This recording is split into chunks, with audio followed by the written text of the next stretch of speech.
Okay, so let's talk about a few things here.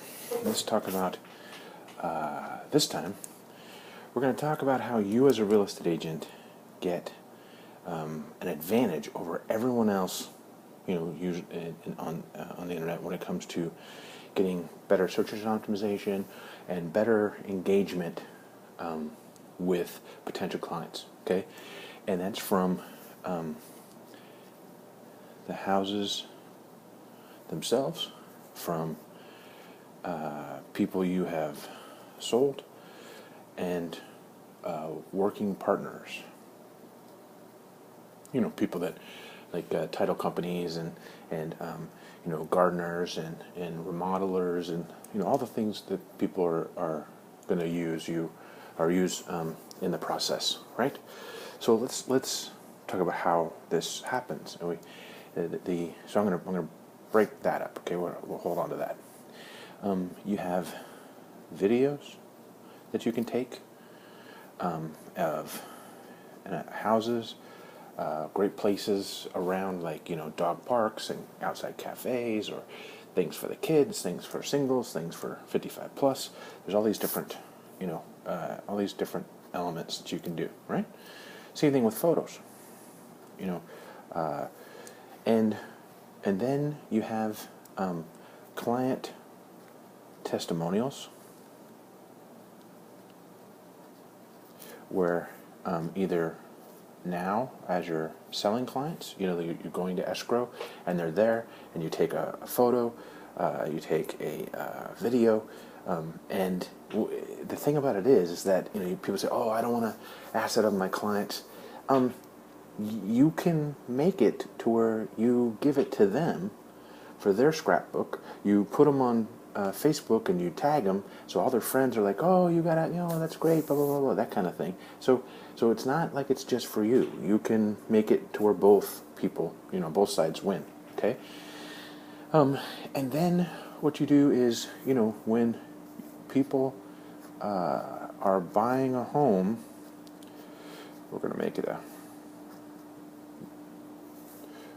bit of an estate here. How about that?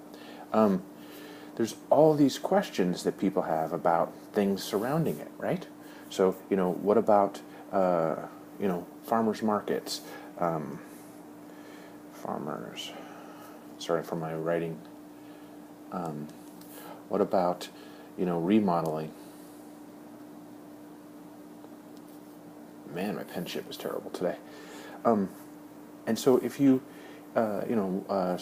what about, places of interest, right? Is it close to parks? Is it close to, different things? All the things that if you looked at your history in doing real estate, people ask the questions over and over and over and over, right? So if you just took the time, and this is the tough part, is people think that they have to, plan to plan to plan, and that's, it's like this. It's like, okay, I'm going to make a plan to do videos and pictures, and I've got to figure out places, and I'm going to take out time of my day to go and do these things and set it all up and all this stuff. No. It's like it's like a tennis swing or other things. You just gotta let it happen. Do it in your normal routine, and I'll make a video on that soon. Okay, so let's go back. So you, more than a lot of companies, a lot of businesses trying to get business off the internet, you've got so many different working partners, in case those people have ADD. Houses, sold clients, and working partners. So the thing is that you have so much material, right? And when you take all this and you put it on websites that that will help you, let's look at that. Okay, we've got YouTube, Pinterest, Flickr, Facebook, and yeah, you can do Twitter. I'm old. I'm an old fart, so I don't have. I'm not into Twitter as much as people are. So what happens is, all your video. Pretty soon, people aren't going to know what this is. All your video and your pics can go into these places, and if you keyword them right, they will show up on the first page of Google. And we have an instructional on how to make it to where your Facebook page is on the first page of Google. And why is this important? Well, if you're trying to get listings, if you're trying to get clients, there's two things. Let's look at a couple things here. Okay, let's look at the buyer and the seller. Okay, what they both have in common is they want to see you. They want to see your brand. Brand exposure. And what I mean by that is, both the buyer and the seller, they don't pick you unless you're selling a $1 million home for $5. They don't pick you right away. They'll search the internet, and as they're doing, basically the discovery phase. Okay, they're going to see your, unique brand once, twice, 3 times, and then they make the decision to talk to you. Okay, so when they see you on your on Google and Bing and others, right? They see you on this. They see you, and this is why it's important to have a good logo or a good brand or catchphrase, because they'll see you via your site, hopefully, via YouTube, which is really big. Getting on the page of YouTube, or getting on YouTube a lot, or on search engines with YouTube, is awesome, because it gives them the extra punch, the visual on the search results, and then the punch when they click on it and they have a compelling video. It's done nice, and there's wording in it and stuff like that. Okay, then also when we're going to get back to something here that I haven't talked about yet, but other sites like Yelp, Angie's List.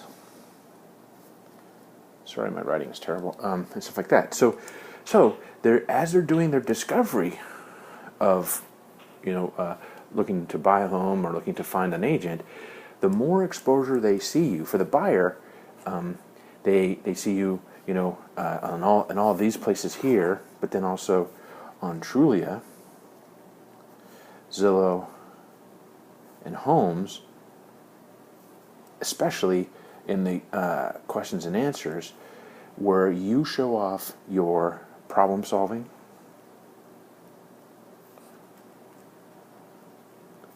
your local authority, meaning someone asks about a thing that hey, where's a great place for kids activities, or this or that, or pets or things like that. Okay, local authority, and then just your confidence. Okay, so the confidence, meaning, what I mean by this is that as you're answering questions, and if you don't come across desperate, and you're not like, someone asks a question, oh, contact me, and I'll let you know, and I'll get you access. Do this, call me, and you're not looking like you're, waiting on the corner for crack, and you have it like you're a multi-million-dollar agent that's just being nice. That breeds confidence for them to contact you, because everyone else is doing the desperate move answers. So both buyer and seller want this, right? They both want this. and as this buyer goes through the discovery phase, they're seeing you here, they're seeing you on Trulia, they're seeing you on Zillow, they see you on YouTube, they see your Facebook, everyone's loving you, blah blah blah. They fall in love. They basically, after enough, gosh, I need to learn to draw better. Oh my goodness, it's terrible. They fall in love. Okay, so that's that. Now with the seller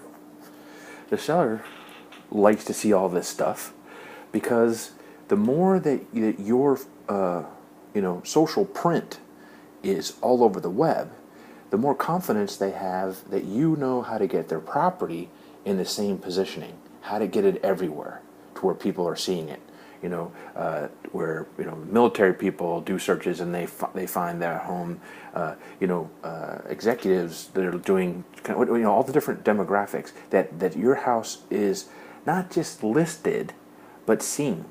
So that basically by having you and then what's so that's like as both of these are trying to evaluate you as they're going through the process. The seller wants to see all the exposure, and if they don't know it yet, in your prezo, you're going to bring it to their attention. Like you're going to say, hey, I'm on the first page of Google for my website for your area. My Facebook is. If you do a bunch of searches, here's where I show up on Yelp and Angie's List and Pinterest and Flickr and all that stuff. And what's nice is if you get that kind of ranking where your site and your Facebook are on the same page, or your site and YouTube, or your site and this, you can easily get listings by saying who else in the market has the marketing power to have 2 sites on the first page of Google for your area. That's a powerful close. And so it's a thing that as far as this, right? So that's the scope of the power that you have when you look at the kind of things that you can do with videos and photos, and then the relationships with your sold clients and working partners. Okay, I'm going to now talk about the sold clients and how reviews and testimonials are crucial.